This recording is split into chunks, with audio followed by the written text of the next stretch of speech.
বাংলাদেশ ব্যাংকের মাধ্যমে ডলারের দাম বৃদ্ধির পর খোলা বাজারে ডলার ক্রয় বিক্রয়ের কি অবস্থা? কেন্দ্রীয় ব্যাংকের বেঁধে দেওয়া দাম অনুসরণ করছে কিনা মানি এক্সচেঞ্জ প্রতিষ্ঠানগুলো? এ বিষয়ে জানাতে মতিঝিল থেকে সরাসরি যুক্ত হচ্ছেন আমাদের সহকর্মী আরাফাত ইসলাম শুভ। কেন্দ্রীয় ব্যাংকের বেঁধে দেওয়া দাম অনুসরণ করছে কিনা আসলে বাইরে যে মানি এক্সচেঞ্জগুলো আছে, কারণ সাধারণ মানুষ প্রায় অভিযোগ করেন যে বেঁধে দেওয়া যে ডলারের দামটা পাওয়া যায় আসলে বা বলা হয় সেটা বাইরের মার্কেটগুলোতে বা খোলা বাজারে পাওয়া যায় না। আপনি কি অবস্থা দেখতে পাচ্ছেন নিশ্চয়ই জানাবেন।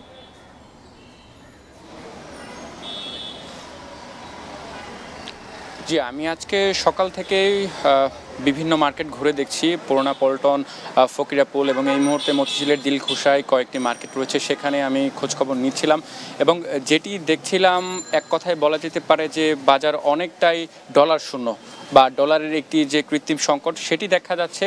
এবং এক্ষেত্রে যারা অ্যাসোসিয়েশন, মানি চেঞ্জার অ্যাসোসিয়েশন বা বিক্রেতা, তাদের যেটি বক্তব্য, তাদের দাবি আগের তুলনায় এখন বর্তমানে যে তারা যে ক্রয় করেন যাদের কাছ থেকে, যেহেতু তারা সরাসরি যারা কাস্টমার বা যারা দেশের বাইরে থেকে এসে ডলার ক্রয় করে তাদের কাছ থেকে তাদের ডলার ক্রয় করে তারা বিক্রয় করেন, যেহেতু তারা ব্যাংকের মাধ্যমে পান না, সেক্ষেত্রে তাদের যে ক্যাশ ফ্লো সেটি কমে গিয়েছে এবং কমে যাওয়ার ফলে এক ধরনের সংকট তৈরি হয়েছে।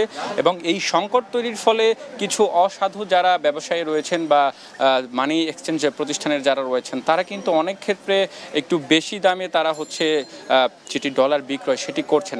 যদিও বাংলাদেশ ব্যাংকের বেঁধে দেওয়া যেটি দাম, তারা সর্বোচ্চ 118 টাকা 50 পয়সা এই দামে কিন্তু তারা ডলার বিক্রয় করতে পারবেন। যদিও ক্রয়ের ক্ষেত্রে নির্দিষ্ট কোনো দাম বেঁধে দেওয়া হয়নি, সেটি উন্মুক্ত রাখা হয়েছে।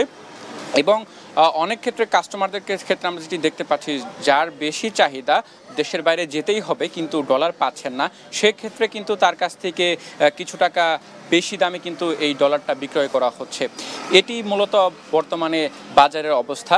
তবে মানি চেঞ্জার্স অ্যাসোসিয়েশনের যিনি সভাপতি, তিনি আমাদেরকে যেটি বলেছেন, যেহেতু খুব রিসেন্টলি দামটি বেঁধে দেওয়া হয়েছে, এটির ইম্প্যাক্ট বাজারে রয়েছে, তবে সামনের দিনগুলোতে বাজার স্থিতিশীল হয়ে আসবে বলে তার আশা এবং বাজার মনিটরিং করা হচ্ছে বলেও তিনি জানিয়েছেন। এবং কোনো অসাধু ব্যবসায়ী যদি বেশি দামে বিক্রি করে তাহলে তার বিরুদ্ধে ব্যবস্থা নেওয়া হবে বলেও তিনি আমাদেরকে জানিয়েছেন।